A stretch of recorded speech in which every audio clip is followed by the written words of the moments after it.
Hello and welcome to Baseball Barbacast, the only baseball podcast in the world who knows that the reason that the Braves, the Orioles, and the Astros all lost today is because they had members of the tribe playing on Rosh Hashanah. I'm Jake Mintz.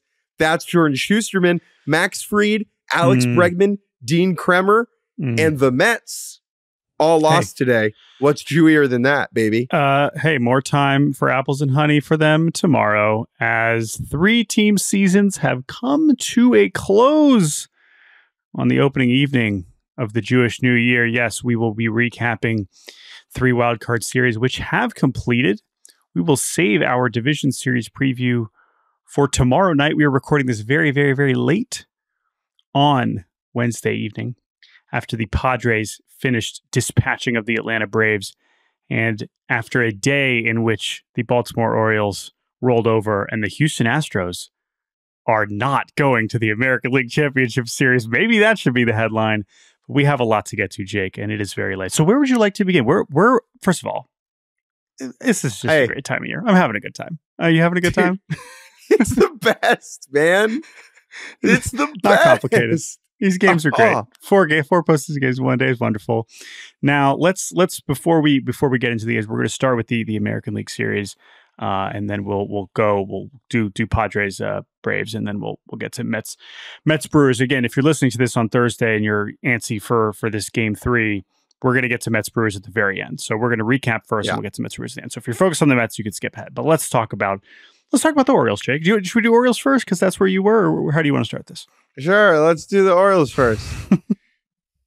I thought you would never ask. In fact, I wanted you to never ask. I'm saying that you have to talk about it because it's part of your job. But we're going to do that because you were there, certainly for game 1. And let's start with the on the ground reporting, because I was writing off of Tigers-Astros, but I was not in the building. So let's go to the man who was in the stands for all of game 1 and for some of game 2 as we pivot back to Rosh Hashanah in a second. But let's do game 1 first. Yeah. Tell me what it was like. I know you wrote your game story about how it was drizzling. It was raining. It was like, oh, are we going to get delayed? And then no, we're going to play this game. And but apparently the Orioles did not quite get the memo. Like, hey guys, we're playing. We're playing now. The game started. Baltimore's offense acted like the first pitch had gotten moved back because they did not score a run. Actually, the entire game, Corbin Burns, their ace, was utterly dominant, working into the 9th inning, becoming the first pitcher in the playoffs to throw a pitch in the 9th inning for a starter since... I read your story. Strasburg. That's a great nugget. It's a great Steven nugget. Strasburg World Series Game 6, 2019. And the first pitcher to throw a pitch in the 9th inning of a game that his team lost for a starter since Matt Harvey World Series Game 5 against the Royals in 2015, something that Mets fans have tried to push down. So Corbin Burns did everything that he could do. He fulfilled his end of the bargain. The Orioles paid handsomely to acquire him over the winter, and he delivered. The offense, however, did not. They had opportunities. They had a runner on second base with nobody out. I believe in the 3rd inning, James McCann struck out. They had first and third, I believe in the 5th inning with 1 out. And James McCann, he struck out again. Why was James McCann playing in a playoff game? Well, Adley Rutschman DH'd, as he does often against lefties. Should the franchise catcher be catching all the time? Probably. But who am I to say? And the Orioles just could not get a run across. And you had this feeling, and this is something that happens in college baseball a lot, where as the team struggles over the course of an elimination game or a big playoff game, and you just feel this tension kind of creeping in like a Demogorgon from the Upside Down. It's just this like dark cloud getting closer and closer. All the fans just are like, oh my God, we're never going to score. We're never going to score. And they didn't. And they didn't score. The only run of the ball game, a Bobby Witt Jr. single through the left side. The Orioles opting not to pitch to him with a runner on 3rd and 2 outs. I think that's actually a totally reasonable decision. Corbin Burns is rolling. If you're Corbin Burns, you want to go get the guy. Bobby Witt Jr. is really good and he beat you. whatever. So that was not to pitch around him. Yeah, opting to pitch to him, right, with the base open. Yeah, sorry. Yeah, that's.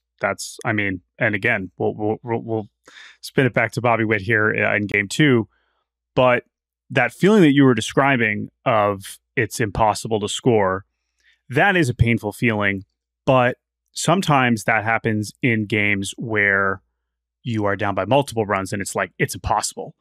They're up by 3 or 4. Like, there's no way that this team's scoring 4 or 5, right?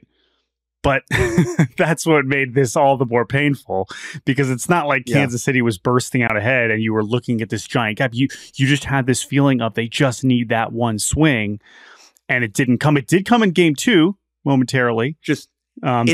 Feeling is like a finger trap or a sword stuck in a rock, where the harder you pull, the less likely it is you will remove the sword from the rock. It's more stuff. But if you relax and you pull, it will come out. Didn't happen. Did happen in Game 2. Yes. Okay, I will see the only Oriole who looked locked in the entire time was Cedric Mullins. Yes. Anything else in Game 1? Yeah, I should say Cole Reagans was sensational. Yes, please. I have not mentioned that, and I sincerely apologize to Royals fans. Clearly, I'm someone who's looking at this through a Baltimoreic lens. That's fine. Reagans was outstanding. His difference maker was the heater inside to right-handed hitters. Reagans is a lefty. He had great command of that pitch. The changeup was amazing, and the O's just had no response. That's what sunk Baltimore last year, an inability to face left-handed pitching in the playoffs. Same problem again against Reagans. Then the bullpen held it down, and Lucas Ursig coming in the 8th inning, closing it out. Phenomenal. Real deal. What a story he is. Yep. High pick as a position player, had a lot of issues off the field, got his life under control, came back as a pitcher with the Milwaukee Brewers, and then the Oakland A's, throwing 99. The A's traded him to the Royals, and he has BCE, big closer energy. Yeah, I mean, and we saw it in both games, but he has some truly outrageous stuff, and it's been a game changer. I mean, it's textbook, deadline acquisition, and I mean, that's why you get him, and spinning it back to Baltimore, as you wrote, like, that's why you get Corbin Burns, and he did his thing. And there were moments during the season where you started to wonder if you were getting the best version of Corbin Burns. But boy, had he turned it on lately, and here it was, and he did the thing, and they still lost. Whenever an ace shoves in October and you lose, it feels like a big missed opportunity, because every playoff game is a gift. But when Corbin Burns, who the Orioles paid handsomely for as a rental, makes his only postseason start for you, he's probably leaving in free agency. It's an even bigger missed opportunity, because now he's just like not on your team anymore. And Joey Ortiz, who they traded to Milwaukee, is going to be the everyday shortstop for the next 5 years. Right. Mm-hmm. And so that is an added level of pain. Game 2, the Royals, they score in the first inning, double from Michael Massey leading off the game. And he eventually comes around to score on a RBI single from Vinny Pasquantino, who we should now introduce as a crucial character in the story. Vinny, who is indeed a friend of the program, fractured his thumb about a month ago and had not appeared in a game before Game 1. He was put on the roster. The Pasquatch rises. He went hitless in the first game, but in Game 2, he delivers an RBI single through the right side for his first hit since coming back. And like, just seeing Vinny getting to play postseason baseball was really cool. You and I talk about this a lot, like off the air. We are obviously reporters now, and we cover the game for a living, but there are certain players who we would consider our friends in a way, and whose success and happiness, I think, gives us joy. And Vinny is certainly in that category. And for someone who, waddled through some dark days with the Kansas City Royals, him being on that stage was very, very cool. Yeah, not to mention, of course, the context of his injuries. So, and that's as we saw in these 2 games, like, they didn't need him to hit 5 home runs. They needed him to give them a couple big hits or one big hit, early on, as he gives them the lead. And now this was an earlier lead than they had gotten in game one. And now the Orioles, even down by one, it's that same feeling. And Seth Lugo, who's also had an incredible, season, is pitching maybe not quite as overwhelmingly dominant as Reagan's, but is still getting a lot of outs very quickly. But now I want to turn it back over to you because you were there and then you weren't, which is understandable. Yeah, so I needed to leave a little early because it is Rosh Hashanah tonight. My family does a big dinner on the night before. So I packed up my stuff. And in the fourth inning, I got in my car and I drove to DC to be with my family. I had the game on the radio, was following along. And then the Orioles broke through. Cedric Mullins, who was the one guy, cool, calm, composed, and under control, goes yard in the fifth, and Camden Yards explodes because it is like the first time that they have gotten to celebrate practically anything the entire series through, I think it was 13 scoreless innings. So he homers, and it's like, now we go. Yep. Orioles load the bases with no outs after Mullins, and it's like, Royals are on the ropes, gotta score at least one, probably two, and that does not happen. Anthony Santander, as Orioles announcer Kevin Brown said on the broadcast, tried to hit one off his face on the scoreboard and popped up in the infield. Colton Cowser then swung at a pitch that would have hit him in the back and did hit him in the hand and struck out. Like he swung and missed. It hit him. Fractured his hand. Was injured. Yeah. What? Yeah, fractured hand. They really? Yeah, reported that after the game. So, I mean, obviously, hopefully not something that's impacting him next season. But, I mean, yeah, it was a freak. Again, this is Angel Zerpa, the Zerp dog. Nasty lefty coming in to face Cowser. So tough it's matchup. Actually, by the way, it's Zerpa. Zerpa, sorry. Zerpa. But he just throws this kind of tailing fastball inside that Cowser, I guess, for some reason thinks he can get to. And it was a tough outcome. No. Cowser was like, if I get a fastball, I'm swinging. Okay. That's what he said in his mind. And it's like hard left on left. Sure. Yeah. And it swung and it hit him. Strike. Yeah. 3 out 2. Adley Rushman comes up to the plate. Serpa, who just would have hit Cowser to score a run, throws 2 straight balls. And this is the moment I wrote my whole story around. This is the moment that perfectly encapsulates the Orioles season and the passivity that kind of came over them in this October for the second straight year. A 2-0 count. I know he's throwing. I'm listening on the radio, and I know a meatball's coming, right? Everyone in the yard knows it's coming, and he gets it. 98 through the geographic center, okay? This was like freaking Topeka, Kansas, down the middle. You couldn't throw it more down. You can't throw it more down the middle. It was crazy how down the middle it was. You can't. And it was 98. But it was like, down the middle. It was right down the middle. And you knew the plan was to throw it down the middle because it was 2-0. The command was gone, and it was like all he wants to do right now is throw it down the middle, and he did. And Adley blinked, and it wasn't just that he took the pitch, Jordan. It was how he took the pitch. Yeah. When you watch the video back, the second he decides not to swing, you just see like a ghost of regret tackle him.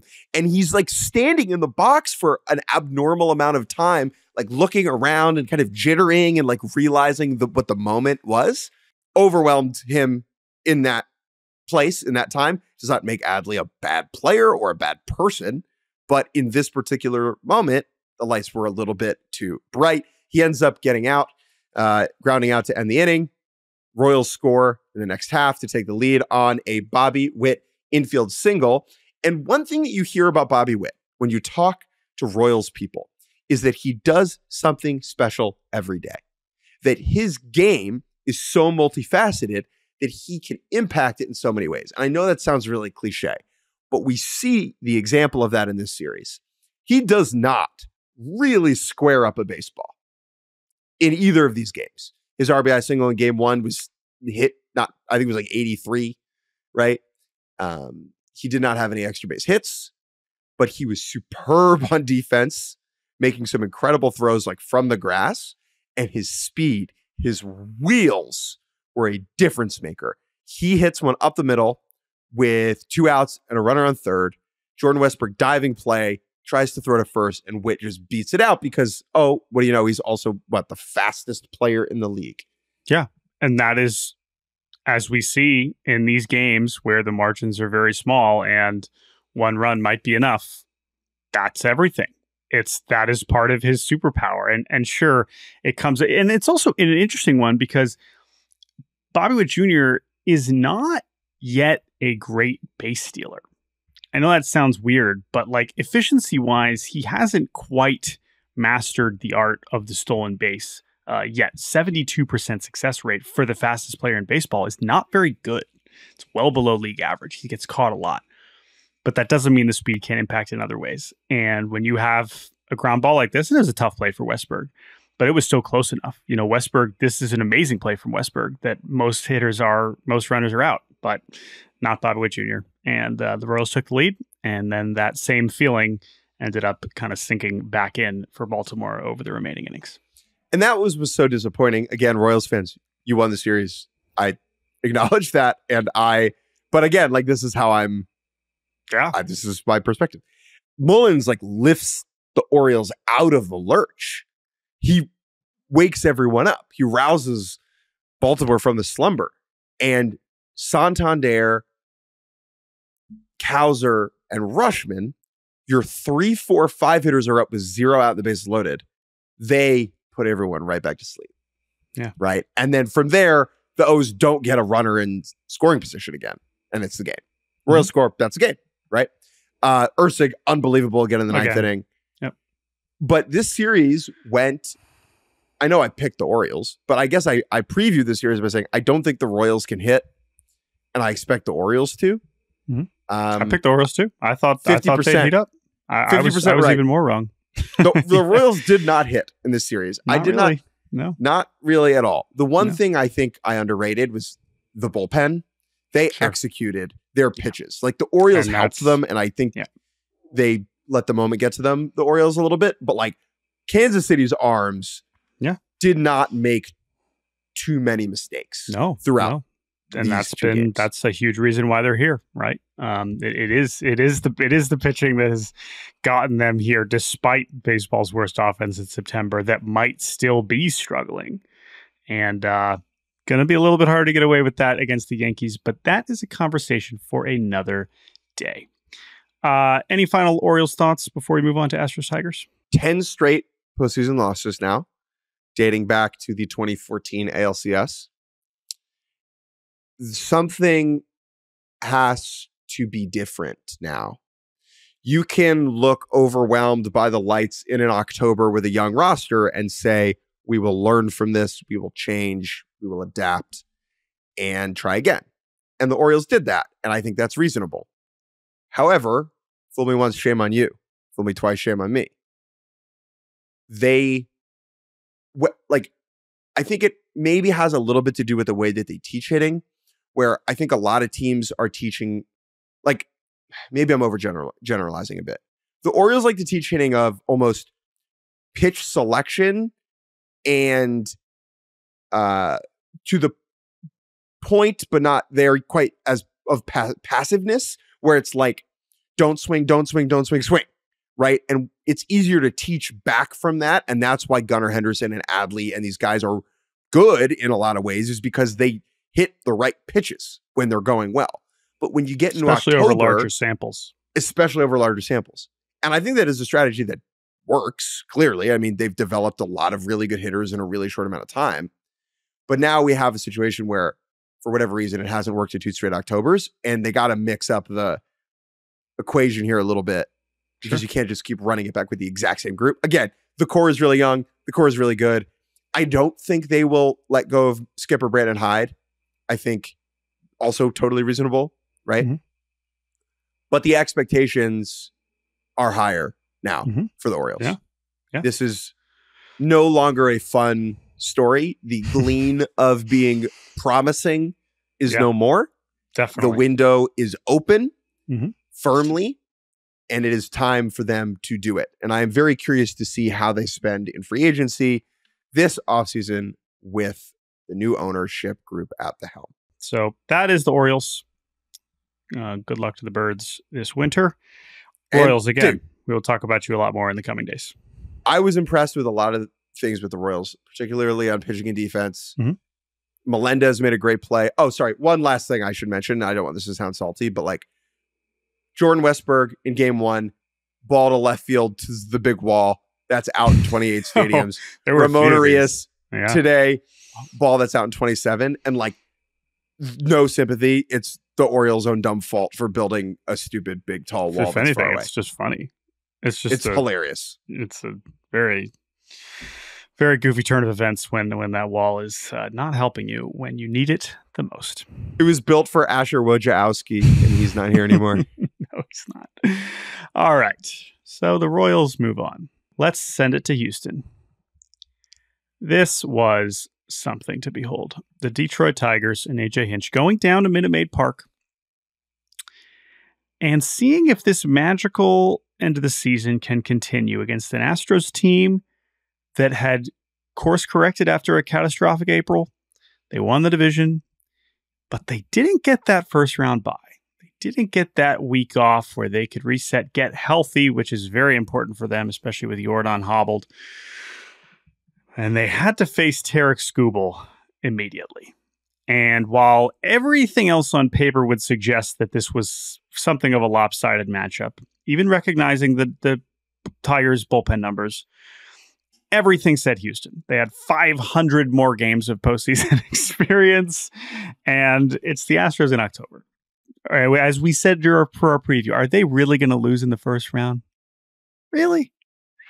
Well, the Tigers had Tarik Skubal in game 1, and ultimately that was just not enough, but it basically just put them on even ground to the point where Skubal was amazing and Framber Valdez was not. And when the Tigers took, with 3 straight singles up the middle and they put together 3 runs, that is 3 runs that even with the Astros lineup, with Tarik Skubal on the mound, with him throwing the way he was throwing, that was a very, very, very large lead. And so, I mean, at that point, it was like, all right, well, let's see if Skubal can throw 110 or 15 pitches and get this at least through 8. But he's only able to go 6 as he seems to be dealing with some sort of cramping at the very end of his outing. And so they have to turn it over to the bullpen, but that isn't necessarily a bad thing for the Tigers, as here comes the anonymous army of incredible relievers.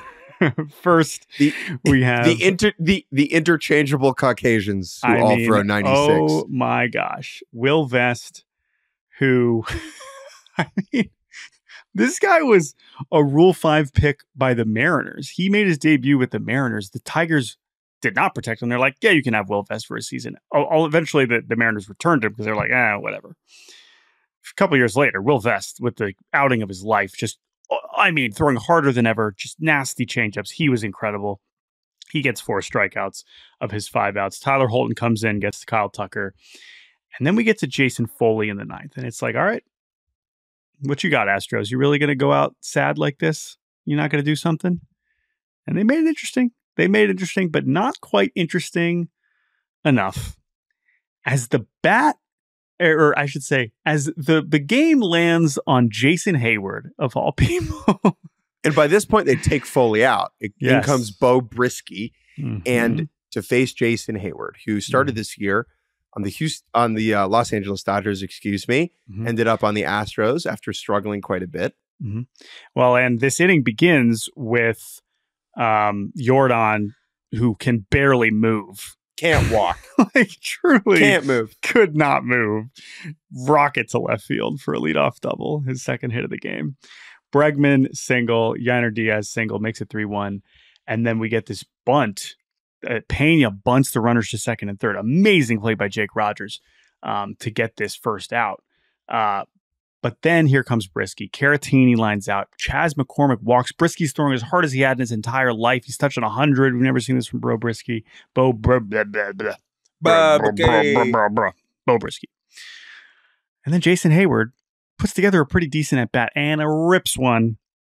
And rips one in a way that, for a split second, you're like, that's down the line. The Astros just tied or won the game. Like, that is what it looked like. And the sound tells you first.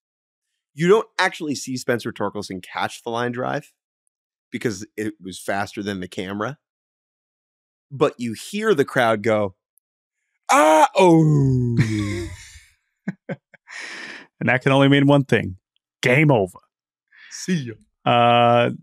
Incredible escape. But Tarik Skubal did the thing. Again, postseason debut, right? Everyone's like, all right, Cy Young, let's see you do it against the Astros. He's like, yeah, that's fine. No problem. It's not that I hadn't watched Tarik Skubal this year, because I had, but really watching every pitch was like, holy crap. So he is very, very, very special. But then immediately you're like, who's pitching tomorrow? Because that was always going to be a question for the Tigers. And it doesn't matter, as AJ Hinch said in his pregame press conference, our pitching strategy is Tarik Skubal and pitching chaos. For the Astros, it was going to be Hunter Brown, and we learned shortly before the game that it was going to be Tyler Holton, or I guess shortly at the end of game, when Tyler Holton, who pitched in that first game, just to one batter. Tyler Holton opening versus Hunter Brown. Hunter Brown, by the way, making his first career postseason start. He had appeared in the playoffs a few times over the past few years for Houston, but now the depth chart finally had cleared out and he had become this breakout righty and just an unbelievable, last few months of the season. Hunter Brown, who grew up in Detroit as a Tigers fan, was he a mole? Was this a long con for him to throw this game? Was he going to allow a bunch of ding-dongs and then rip his Astros shirt off and there would be a Magglio Ordonez jersey underneath? And all of his friends at Wayne State would just be going crazy? Yeah! No. Hunter Brown was doing the opposite. Hunter Brown, you would not know Hunter Brown was ever a Tigers fan the way he was pitching in this game, because he was outstanding. For 5 innings, he was completely overwhelming. He has 2 incredible breaking balls. And I've made this comp before. It's Glasnow-esque, right? He's not throwing that many changeups. He's got a little bit more of that than Glasnow, but the overwhelming heater, and of course now he's got 2 different fastballs with 2 different breaking balls, is really what makes him really special. So he's just dominant. And for 5 innings, it's him versus 4 Tigers pitchers, right? We get Holton to Hannafy to Herter to Brisky. Okay, again, sure. Tigers pitching chaos. That's the plan. But then top of the 6th, Parker Meadows leads off the innings. Hunter Brown's still in, and I don't know if it was the first pitch. I think it was the second pitch. Pulls one down the right field line. And AJ Hinch finally heard a bounce off the right field foul pole that he could enjoy. Bang! Bang! Parker Meadows gives the Tigers the lead. Of course, you know what I'm referencing. The last game AJ Hinch ever managed for the Astros, the 2019 World Series. Howie Kendrick went gong off the right field foul pole. This was not quite as high stakes, but Parker Meadows gives them the lead. And now it's countdown time, right? It's like, okay, awesome. Who's going to get these outs? But because they'd already used Holden and they'd already used, Brisky, I guess, we're like, all right, who's going to finish this game? And so then you realize that Jackson Jobe is warming up. And Jackson Jobe, who is 22 years old and looks 20 years younger than that, has made just 2 appearances in the major leagues. Yes. His 3rd career appearance in relief in Houston in a 1-run game against the Astros. Yes. And you're like, wow, hey, really trust this kid. And guess what? It didn't really work. Yeah. And this is the moment that I zoomed in on here that I wrote about, because again, his 2 appearances were up by 6 runs in his debut against Tampa and the White Sox. So this was a little bit different. Now, it was the bottom of the lineup, and Hinch talked about after the game, I put him in a tough spot. We were just hoping to get it, to turn the lineup over so that we could go to Sean Gunther to Kyle Tucker. But okay, whatever. It's still a 1-run game in this situation with a chance to advance, all these things. He's pitched in 2 major league games.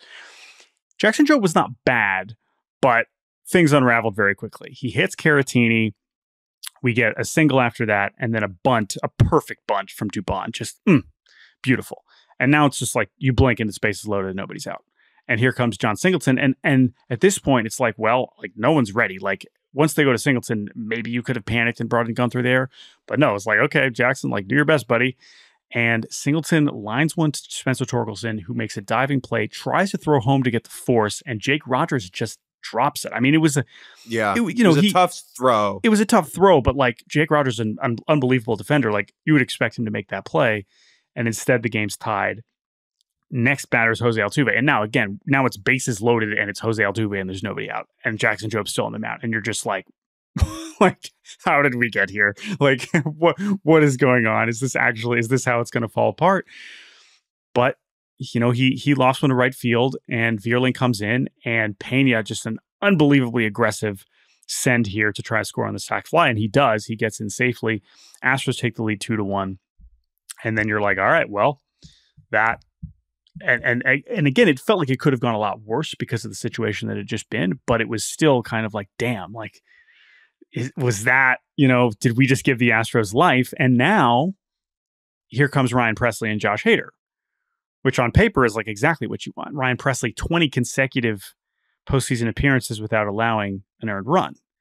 However, Ryan Pressly in the regular season this year has been good, but he's not the same guy anymore. He's just not.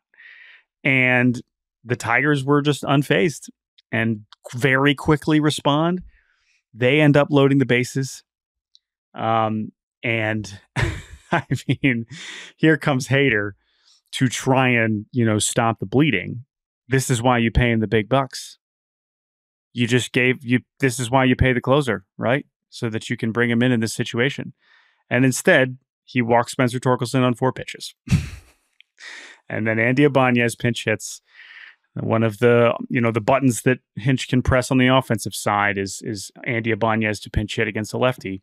He does it, and he delivers. Lines the ball down the left field line, bases clearing double. Tigers up by 3, and just in a blink, it was like everything, the disaster Jobe inning, you had forgotten it ever happened. And the Astros at that point just rolled over, and they didn't get on base again. And Will Vest closes it out, and the Tigers are moving on.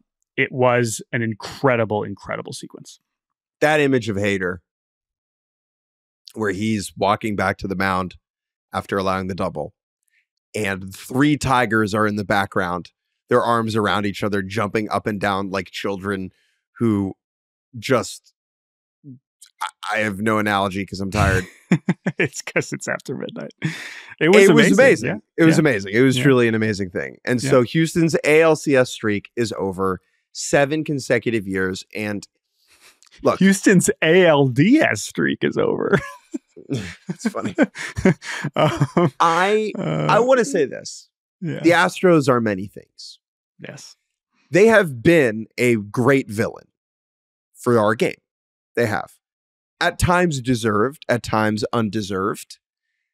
I personally think the Jose Altuve hate has made us forget how unbelievable of a player he is. And I think that the Astros organization deserves a lot of credit for getting to 7 straight American League Championship Series in a row. That's crazy. I don't care how many cans they were banging on or weren't banging on. That's unbelievable. That is unbelievable. And now that we're at the end of that streak, not that they're going to stink moving forward, but we reached the end of an era. This is the end of an era, right? Yeah. I canceled hotel reservations in Houston today. I promise you, a lot of baseball writers had hotel reservations in Houston because that's just what you do this time of year. You book hotels in Houston. I made those in February. No, but no, listen, the fact they were even here is incredible. This team was 7-19. They proved a lot this year. 12-24. A lot happened that while maybe Alex Bregman leaves, they certainly have Justin Verlander. Justin Verlander, sure, the very strange end to the Verlander tenure potentially, but man, I mean, there's a lot of really good baseball players on this team. I mean, and a lot of pitchers that are very good that could be coming back next season, right? They're not going anywhere, but I do think it is fair to describe this as the end of an era because it might be the end of Bregman, because it is the end of this ALCS streak. And then the last thing about them, just in terms of this particular season, is Yusei Kikuchi doesn't throw a pitch. Their aggressive move to trade 3 very good prospects who immediately helped Toronto and might help them next year for Yusei Kikuchi immediately looked brilliant when they won his first 9 starts and he looked awesome. And then he didn't even get to pitch. And to be clear, that is not why they lost. No. Like the offense was bad. Yeah. The Tigers pitching was great. Same thing with the Orioles, Kansas City. But the fact that they didn't get themselves to the whole point of trading for Kikuchi is pretty astonishing. That is a pretty amazing thing. So it almost didn't look real, dude. Like, it really didn't look real, and you could see that on the Tigers' faces. But also 6 straight postseason loss at home. Lost all 4 games against Texas in the CS last year and against Minnesota. And then now these 2. So that's weird. So that could be something we bring up when they're in the playoffs next year. But anyway, Tigers, I will see you in Cleveland. I'm not going to say anything else because I am so excited. I will be at the game on Saturday. I'll be at the games in Detroit next week. So again, plenty more Tigers coverage to come. This podcast has the ALCS covered as I will be at Yankees game 1 and 2. Yes. So unfortunately, I will not be making the trip to Kansas City. But boy, oh boy, do I wish I was. All right, let's take we'll see. Let's take a quick break. And when we return, we will move over to the National League. And welcome back to Baseball Barbacast. Jake Mintz, Jordan Shusterman. We're going to skip ahead to the late game here because the Padres are moving on and the Braves are going home. And that's a little bit different than the Brewers and the Mets, who are going to play another baseball game. So let's talk about Padres, Braves, the Braves, who, after winning game 162 against the Syracuse Mets, that's too harsh.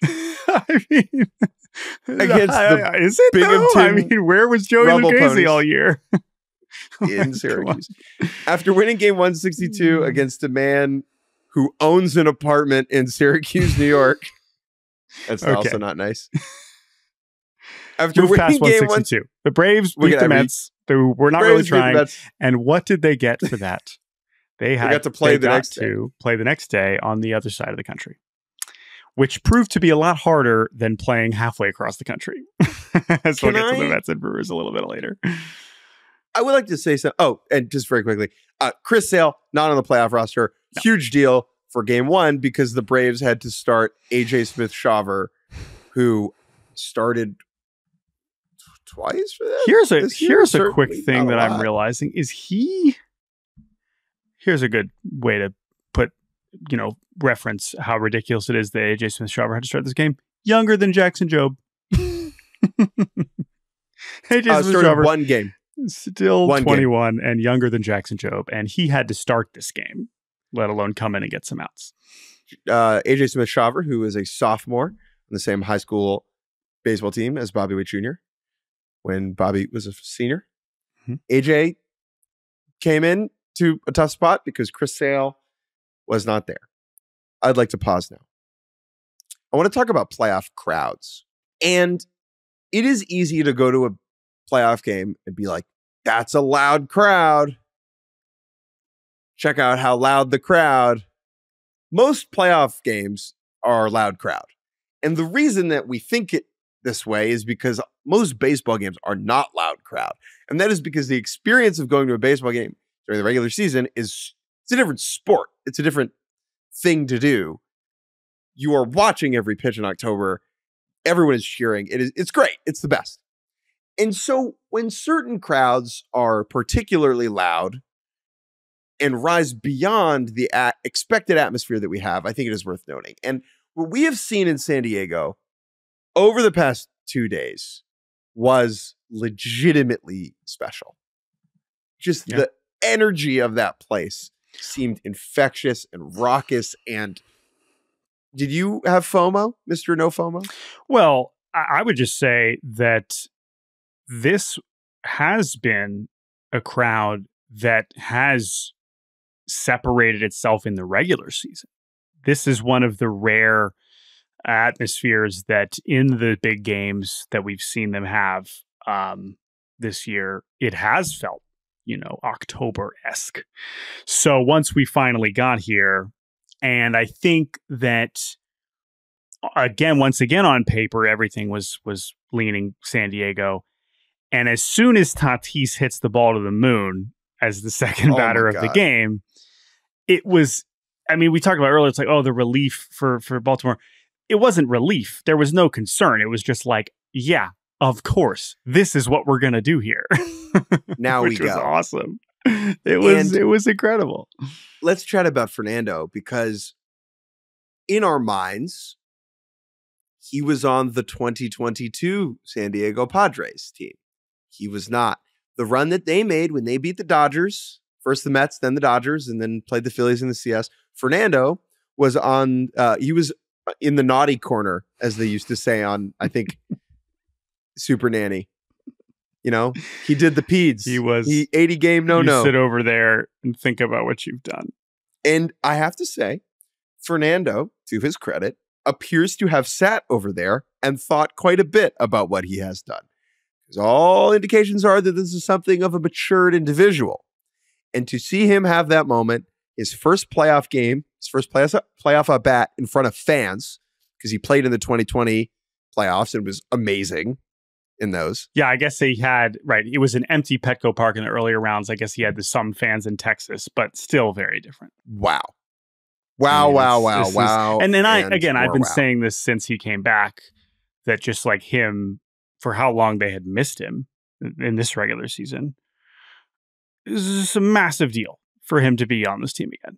And part of why it is looking like one of the best lineups in baseball and a team that can, make a serious run. So while it was against H.A. Smith-Shawver in a very tough situation and a Braves offense that obviously we've already talked about is, and as we'll learn over these next two games, just not very good. It has some very specific abilities, but it's not.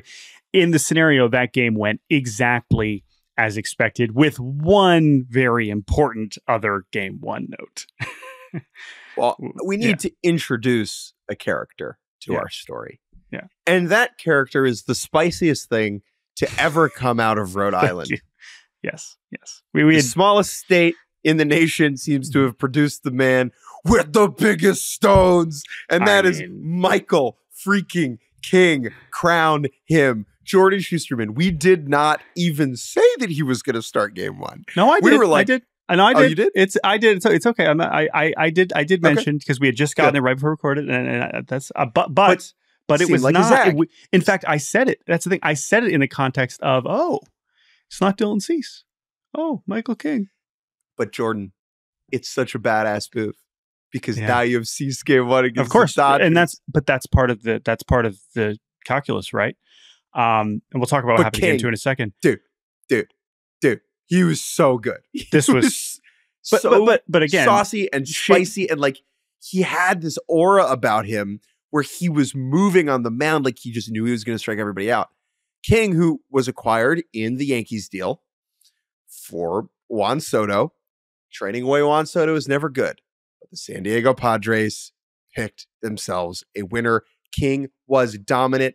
The moment that will stick in my mind was the strikeout of Travis d'Arnaud late in this game, where King threw a slider that ended up in the first base dugout, and d'Arnaud swung at it and almost made me miss Javier Baez.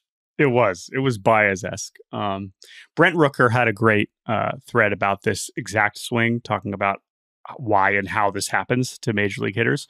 But to your point, I mean, King was just, when he's on, his stuff is outrageous. It's just, he's moving it in all kinds of different ways. But shame on us for not taking him more seriously in general. Now, not that any of us were expecting this kind of performance, but he's just been an outstanding starting pitcher now for a year and a half. And that was a big bet for the Padres to say, yes, this guy can impact our rotation for 30 starts. I said, yeah, maybe for 21. He did it for 30, man. He was awesome. And now here's another one. And wow, am I excited to watch? I can't wait to watch him against the Dodgers. I'm so excited for that. But he was not the only former Yankee to make his mark upon this game, as Kyle Higashioka, the home run stroker, ripped a ding-dong out to put the capper on San Diego's game one win. Higashioka, who was great for most of the season and then really bad in September. Jordan, if you go to the MLB YouTube channel, where I actually do spend a good bit of time because I watch a lot of game highlights on there. If you look at like the thumbnails There is a thumbnail on their page that just says home run Stroka with a picture of Kyle. Higgy Homer. Kyle Higashioka has Petco Park rocking 42,000 views in one day. Well, and just people love the home run Remember, Stroka. like, he's also just thrown into this trade. Because they want to play Austin Wells every day. After what? 14 years in the Yankees organization? I think 12 or something. He was drafted out of high school in 2008. Okay. And it's just always been a Yankee, always been the Yankees backup. And to go to San Diego and hit 17 home runs and now a few more in the playoffs is just one of the wilder parts of this Padres season. Easily. Because the catching position has been a problem for the Padres for a while. And while he's still, still not one of the best catchers left, the fact that he's giving them anything is just amazing. So Higashioka homers. And I mean, this was just one of the easier postseason wins I've seen in a while. But we were kind of baking that in. We kind of thought this was exactly what was going to happen in game one, and it did. So we go into game two with Max Fried against Joe Musgrove, thinking, okay, that's how it looked. That's what we expected. But Max Fried is better than Joe Musgrove. And this is still a short series, and maybe the Braves will not roll over. And they didn't. This game was a little bit tighter, but for briefly, we thought it was going to be another runaway train. Braves score early. Michael Harris, an outstanding couple of games. He looked fantastic, really, for them down the stretch. So they score early, but then in the second, even though Max Fried gets the first two outs, after getting the first two outs, the Padres hit for the cycle, starting with another home run Stroka home run. Another home run that was stroked by Higashioka. Higashioka homer, Arise single, Tatis single, Profar single, Machado double, Merrill triple. And it's 5-1 Padres, and now it's like game over. I was like, all right, that's a wrap. Let's just move this along so we can record this podcast tonight. And instead, the Braves slowly come back. So Soler hits a ball to center field that I believe, as we record this at 12:30 in the morning, we still do not have a StatCast estimate on because it was hit so far and to center field. This happens every once in a while where the StatCast reading just doesn't register. Is it a coincidence? Possibly, but I'm going to tell myself that he hit it so hard and so far that StatCast was like, whoa, what happened? Because that's more fun. So that, gives the Braves a little bit more life. And then Michael Harris, again, with the home run off Jason Adam, makes it a one-run game. And now, as we kind of preview coming into the series, Robert Suarez is going to have to close this down after being a little bit shaky down the stretch. Soler lines out. Merrill, come on. What's the first thing you learn when you play outfield? First step is always back. And on a 109 mile an hour line drive, he steps in and it's like, oops, bolts back, makes the play. That's one out. Laureano grounds out. Darno pops out. And the Padres are moving on. Only other important note from this game is that Joe Musgrove left early with reported elbow soreness. How this will impact the Padres pitching plans in the DS, we will talk about that tomorrow. But probably not good news. And if you're Martin Perez, Martin Perez just became possibly very important. So stay by the phone, Martin. We will circle back to him when necessary. Let's push the Padres to the DS, where they will play the Dodgers, and it will be very fun. But again, let's talk about that tomorrow. Let's say goodbye to the Braves, and then let's take a break, and then let's talk about the Brewers and the Mets. The Atlanta Braves season is unfortunately simple and boring. Their two best players, Ronald Acuna Jr. and Spencer Strider, both suffered two season-ending injuries. Austin Riley got hurt early, missed some time, was not really the same, missed a big chunk at the end of the year, was out for the playoffs. Ozzie Albies missed a big chunk of time. Sean Murphy missed a big chunk of time and then was just clearly not okay for most of the year. He was horrible. Injuries really screwed this team. However, the offense was not good by the end. Really not good. And again, some of that is you're hitting Ramon Laureano and Giovanni Urshela and like, yeah. Like, yeah. But some of it is Matt Olson being bad for a long time, is Sean Murphy being not a good hitter at all, right? Arcia, who was a good hitter last year, was horrific this season. Particularly with runners in scoring position. I believe he had like the lowest OPS plus with. Yeah. Besides Ozuna, everyone else took a step backwards. It is building your whole offseason around Jared Kelenic, who by the end of this was unplayable. From the pitching side of things, incredible. Schwellenbach. Oh my God. What a horrifying thing he's going to be for people. Sure. Chris Sale. I know it ended weirdly, but a season for the ages. Really. An all-time comeback story. He will win the Cy Young. His first Cy Young, right? I mean, what an amazing thing that's what is likely what that is headed for. Hey, did you vote? We never talked about. I guess you did vote. I did vote, but I can't talk about that. It was not. I can't talk about that on here, but I will talk about it at some point soon. I forgot to ask you about that. Yeah. Sorry. We'll circle back on that. But yeah, I mean, kind of like with Houston, there was too much that went wrong that put them in position to be in this wild card round, right? They were still a good enough team. They still had enough good players to get into the postseason, and credit to them for that. And like Houston, there's still a lot of reasons to be very optimistic for next season. Most notably, hopefully you got Ronald Acuna and Spencer Strider back. That would be pretty freaking cool. So, but you mentioned Schwellenbach, right? Michael Harris, I think there's still a lot of reasons to be super excited about his future. So there are definitely some questions about this Braves team. But there was a lot that happened this year where it was just probably not meant to be. And so this being the conclusion is not especially stunning. So that's it. That's the Braves. Bye, Braves. Bye, Braves. See ya. Let's take a break. When we come back, we will talk about Mets-Brewers first two games. Why is Willie Adames yelling at Jesse Winker? Why is Jesse Winker yelling back? And we'll preview game 3. And welcome back to Baseball Barbacast. I want to make one last point about the Padres. I want to bring up a former Padre who caught my attention today with a tweet. A gentleman who played in 82 games for the Padres during his career, Jorge Alfaro, who had an iconic moment where he said, "Let's bleep and go San Diego" a bunch of times while cursing. Jorge Alfaro, who had not tweeted since March 27th, 2023, tweeted LFGSD tonight upon the Padres' victory. Alfaro, who I assume is playing in Mexico still and like hitting pretty well and will play in the Dominican Winter League forever. Shockingly, apparently not playing in Mexico, at least not yet, but he will almost certainly be back, as you mentioned, in Lidom. But I can't, it doesn't look like he's played anywhere this year. So anyway, I love that, right? Like, guy barely played there, doesn't tweet, was watching this game and was like, I'm gonna fire this out. 79,000 people have seen it so far. Love that. Love the internet. All right. That's great. Enough about Colombian backup catchers. Let's do Mets Braves. So the Mets and the Braves split the first two games. We're going to kind of turbo mode the beginning of this. Mets-Brewers. It's okay. We're late. It's late. Mets Braves.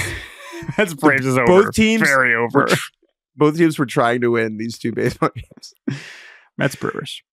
Mets-Brewers. Thank you. I meant the Milwaukee Braves. The Milwaukee. Okay. That's a very different series.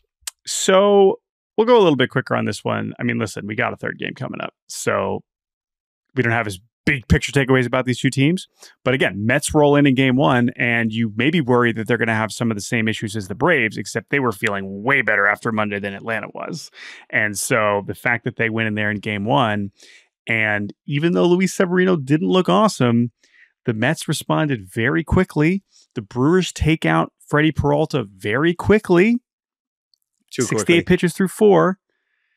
And then it just, I mean, again, Brewers bullpen has been very good, but the Joel Payamps experience, at least in game one, was a bad one, as him and Aaron Ashby and Nick Mears just implode together for a 5-run fifth inning, to the point where the Brewers just didn't recover. I mean, talk about sucking the air out of the stadium there. The Mets just felt like, how can we possibly stop this team? And Severino ends up grinding through 6 innings, which was incredibly important when you consider the state of the Mets bullpen.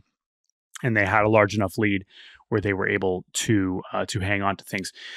Jesse Winker and Willie Adames were yelling at each other. At some point, Winker had hit a game-tying triple early in the game and just seemed to be yelling at Adames while he was rounding the bases on a triple, which is kind of unique.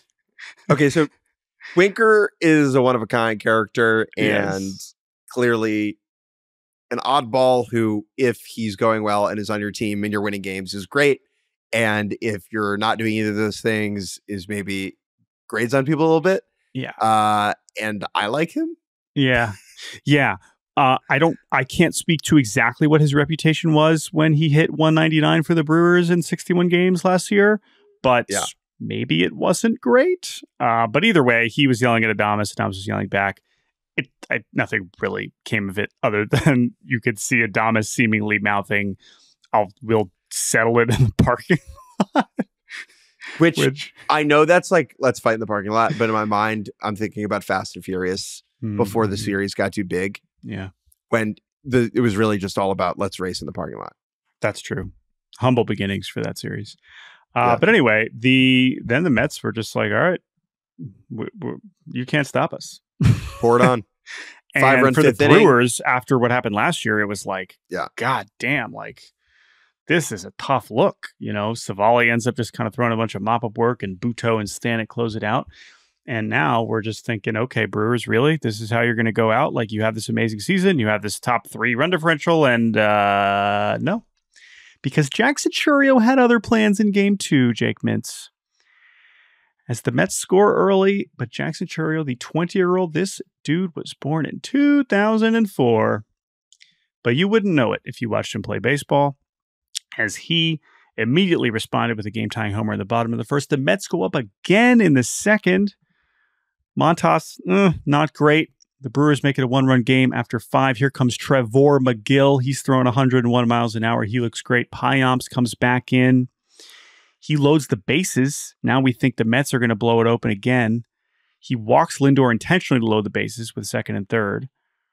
And he strikes out Condolita himself to get out of the inning. He's hyped up.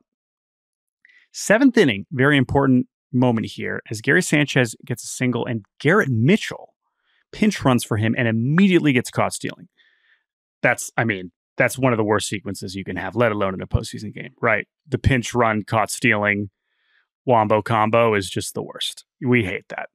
It's the Colton Wong Memorial 2013 World Series. There have been a few over the years, but the pinch running toot plan is just it's just the Miles Straw one this year was an all-timer earlier, right? If you were paying attention to Guardians regular season baseball at the end of the year there. Anyway, so then it's like, oh God, Garrett Mitchell, what are you doing? Top of the 8th.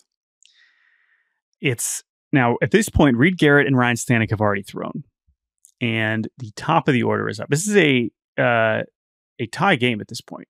Or sorry, the Mets are up by 3, or up by 1. It's 3-2, and it's like, okay, we got a one run lead, and we got 6 outs to get. It's the top of the order. Chourio's coming up. Do we go to Edwin Diaz here? Edwin Diaz, who threw a billion pitches to help the Mets get into the postseason. Edwin Diaz, who's like, his arm is like hanging by a thread, and he's like, I'm fine. It's just a flesh wound. Obviously did not pitch on Tuesday. They didn't need him, and he wasn't going to anyway. But it was like, is he available today? Like, we just assumed yes, because we're all stupid fans. But they go with Phil Maton, who has pitched in these spots a lot this season. Jackson Chourio was like, fantastic. I love that you're putting in Phil Maton because I can hit another even farther opposite field home run. And that ties the game immediately to lead off the 8th. And a couple batters later, Garrett Mitchell is up again. Now he's batting the pinch runner with the chance for redemption, and he does it because that's what October's all about. He blasts one to right center, gives the Brewers the lead. It's 5-3. Maton 2 home runs. Anytime a reliever gives up 2 home runs, it's a pretty brutal feeling. Mostly because anytime a reliever gives up 1 home run, it's pretty devastating. So giving up 2, including the lead in a postseason game when you have a chance to advance, is very, very unfortunate. Devin Williams comes in and does Devin Williams things, and the Brewers force a game 3. Can you keep talking? I'm going to look up playoff instances of relievers allowing 2 home runs in a game. Yeah, how many of them are as poorly timed as this? Of course it's happened, but that sequence, you were a reliever. It's a tough moment. I never gave up 2 homers in a game, though, so I cannot relate to that. That is, damn, that's a good point. Hell yeah, you were just so good. You were play enough. That 1 year. Yeah, exactly. You didn't face enough batters. I want to say one thing about Garrett Mitchell, and then we'll pivot to Game 3. Go ahead. I just think that he is an underrated, not necessarily character, but just like player for this team. I mean, this is a first-round pick in 2020 who was his injury at the start of the season in spring training was a big part of why it was like, man, this Brewers season might be kind of tough. One of the few things we were excited about. Now Garrett Mitchell goes down, and but once he came back, he was great. I mean, he was an above average hitter playing a lot of really good defense in center field. Like, this is a really, really good, important player for them to build around. And especially in with Yelich's absence, like, he's just been so important for them, particularly as a left-handed hitter, which they don't have a lot of very good ones right now.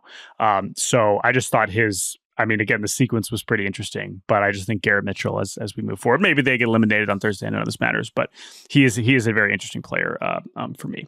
But yeah, they forced Game 3. I don't know if your stat heading succeeded, if you had any notable ones, but any thoughts about Game 3? I believe we'll be seeing Tobias Myers against Jose Quintana. The most recent one before today was AJ Smith-Shawver, who allowed 3 home runs in relief last year in Game 4 of I believe it was Game 4 of the NLDS against the Phillies. Right, and that's the thing about Shawver is like he's got great Game stuff, 3. but it's just too many. Game 3. Balls. This was the Bryce staring at Arcia game. So Smith-Shawver apparently allowed 3 home runs in that game in relief. No recollection of that happening, and I was obviously there. I was obviously there. But this happens. Clark Schmidt did this in an ALCS game. Okay, it's pretty great. Oh, was that against Cleveland? Against Houston. Oh, against Houston. Yeah, but again, like this felt pretty tough. Clayton dude, the one is Kershaw against the Nats in 2019. That's the one, dude. Back to back. Oh, how could we forget? Anyway, but the point is that we find out after that Diaz was probably not available for more than an inning. And so could they have used him there? Sure. Did they want him to maybe face 3-4-5 or 4-5-6? Sure. Like, I don't want to crush Mendoza too much for it, but obviously it's more like maybe you just hope you have better relievers than Phil Maton. And Phil Maton's been fine this year, but that's kind of where that comes down to. And Jackson Chourio is amazing. He deserves more attention and more time on this podcast, but for now, we will spin it to Game 3. Dansby Swanson, Jorge Soler off Christian Javier in Game 4 of the 2021 World Series. Javier, left field line, the ball he can give him up. The ball that Jordan almost caught. All right. Game 3, Tobias Myers, Jose Quintana.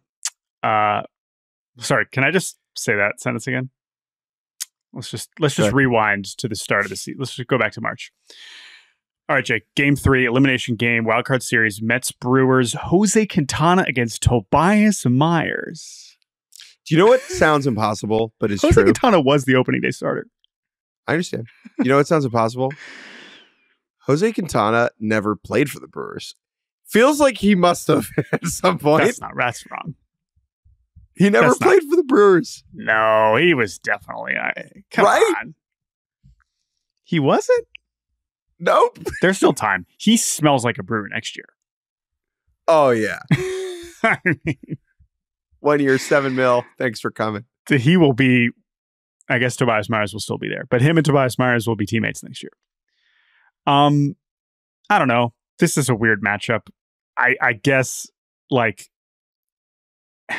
I don't know how homer prone Tobias Myers is. He isn't exactly like striking out the world, but he's been so consistent. I mean, the issue here is that the Brewers bullpen, like some of these middle inning guys have just not been, I guess McGill was pretty good, but Myers is, I mean, it's not a great ground ball rate, but he hasn't allowed too many home runs. So I don't know. It kind of smells like we're just going to see like 4 or 5 home runs in this Game 3, which could be fun because we haven't actually seen that many homers so far through these first couple days. The Brewers tend to actually be worse against left-handed pitching than right-handed pitching, even though they don't have a whole lot of left-handed bats. If you just go by season-long WRC plus, I mean, that's kind of a lazy way to do it, but Sure. maybe I'll dig in a little bit more there and send a tweet out. Yeah, I'm excited to see a game 3 in Milwaukee. It just feels like they just have been getting swept for the last 10 years, and like seeing them crawl past this round would be very encouraging. Yeah. And right. I mean, not that Brewers Phillies would not be compelling, but the prospect of Mets Phillies is pretty juicy. So we will see. Jordan, Mhm. as an unbiased individual who would love to go to games 3 and 4 of a playoff series and sleep in his own bed, the Mets winning would not be anti that. However, Milwaukee, most underrated city in America. Milwaukee, so most underrated city in America. They still Love have that place. a World Series run in them. I still haven't been there. That's one of the few parks I still have left to check off. So I would love for them to keep this run going and get me to Milwaukee at some point over the next few weeks. That's it. There's 1,000 other things going on, of course, again, because teams are announcing news now. This bugs me. Teams, like things that are useful and interesting, teams are always being like, this person will be very important for our front office next year and is someone that you should now know about. But you won't remember this because you're watching 4 playoff games today. Yeah. And man, I have so many Buster Posey thoughts, but they're going to have to wait for November. So thank you all for listening. Thank you to Andrew Hartz for staying up way late to produce this podcast. Hopefully you all enjoyed us staying up late to get you these recaps. We will be back late tomorrow after that game 3 between the Mets and the Brewers to recap that and preview the division series, which we are very, very, very excited to cover. But until then, you can email us, baseballbarbcast@gmail.com, BARBcast. Thank you, Producer Hearts. Thank you for listening, and we'll talk to you all very soon.